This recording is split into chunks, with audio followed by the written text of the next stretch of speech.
শোক সন্তপ্ত পরিবারগুলোকে আমরা মানে ওদের সাথে আমরাও যে শোকাহত সেটা জানানোর জন্য আমাদের নেত্রী এবং আমাদের তারেক রহমান সাহেব অ্যাক্টিং চেয়ারম্যান সাহেব একবার নির্দিষ্টভাবে আমাদেরকে নির্দেশ দিয়েছেন প্রত্যেক জেলা জেলায় যারা নিহত এবং আহত হয়েছে তাদের গিয়ে সেই তাদেরকে সাহায্য সহযোগিতা সহানুভূতি যা প্রয়োজন সেটা করার জন্য। এক, 2 নম্বর হলো আমরা অন্তর্বর্তীকালীন সরকারের কাছে দাবি করে এসেছি এবং ওনারাও করতেছেন যে যারা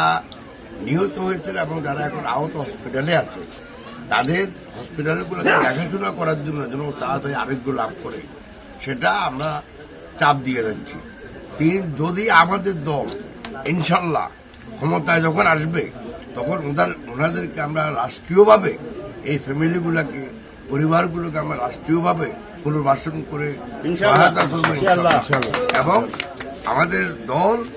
যখন ক্ষমতায় আসবে ওনাদের পাশে দাঁড়াবে এবং ওনাদের পাশে থাকবে সবসময়। আচ্ছা, আরেকটা প্রশ্ন, আপনার এটা অলরেডি তো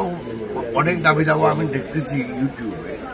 যে এটা নিয়ম, ওনারা যখন আসছে লিগেল ইলিগেল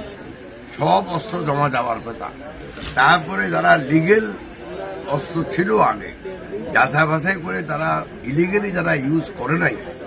তাদের অস্ত্রগুলা ফেরত দেওয়ার কথা। তো আমরা সেই দাবি জানাচ্ছি, আগেও জানাচ্ছি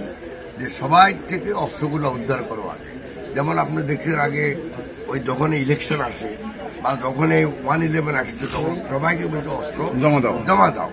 তারপরে যাচাই বাছাই করে অস্ত্র ফেরত দেওয়া হয়। কারণ যখন একবার আপনি জমা দিবেন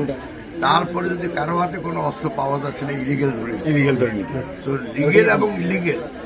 এই দুটার পার্থক্য বোঝার জন্য অস্ত্রগুলা ইমিডিয়েটলি সরকারের উচিত সবার থেকে জমা দেওয়া।